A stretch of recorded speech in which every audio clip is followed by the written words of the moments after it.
بسم الله الرحمن الرحیم. درود و سلامی به پایان خداوند بر شما بینندگان اهل دانش و معرفت و شبکه اینترنتی پندنامه خوش آمدید. ما امروز در پیشگاه قرآن کریم هستیم تا از آیت‌های هدایت بهره‌ای ببریم. امروز در این برنامه کوتاه در مورد ویژگی‌های دوزخ و آتش دوزخ با یکدیگر گفتگو خواهیم کرد.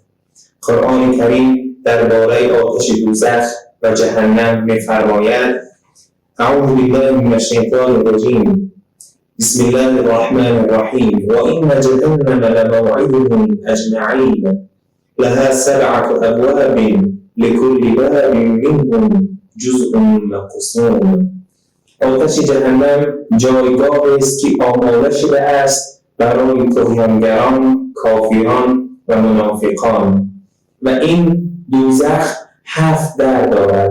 لها 7 ابواب لكل باب منهم جزء مقسوم، که هر کس با توجه به گناهان و اعمال خودش از هر در وارد می شود.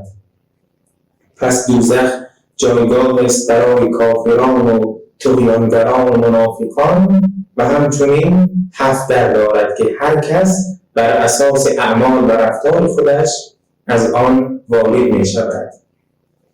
قرآن کریم در سوره مبارکه مدثر می فرماید یکی از نامهای دوزخ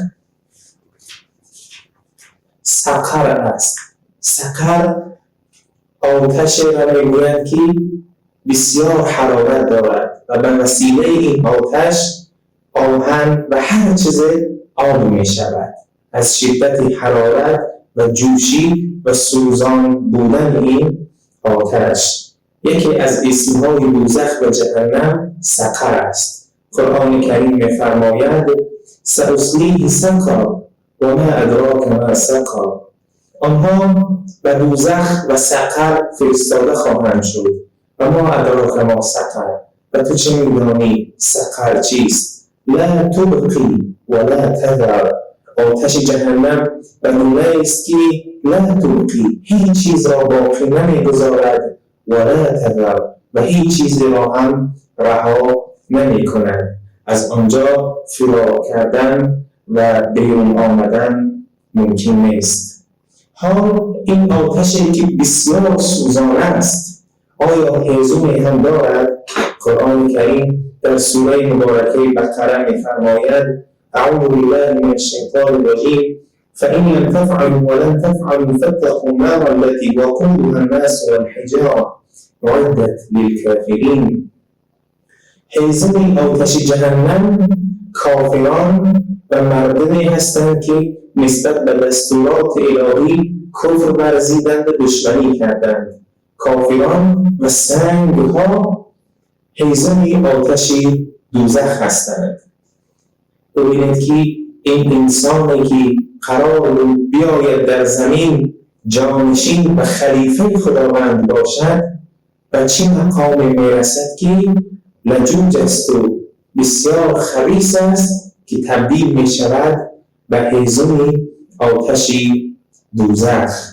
هم این کافران رو ما فهمیدیم سنگ‌ها چرا هیزم هستند. آن سنگ‌هایی که در آتش دوزخ هیزم هستند چه سنگ‌هایی هستند؟ قرآن کریم در سوره مبارکه انبیاء می‌فرماید انکم و ما تعبدون من دون الله حصب جهنم انتم لها واردون. این سنگ‌هایی که هیزم جهنم هستند همون بت‌هایی هستند که شما در دنیا آنها را عبادت می‌کردید. همان بت‌هایی هستند که آنها را در کنار خداوند قرار می‌دادید.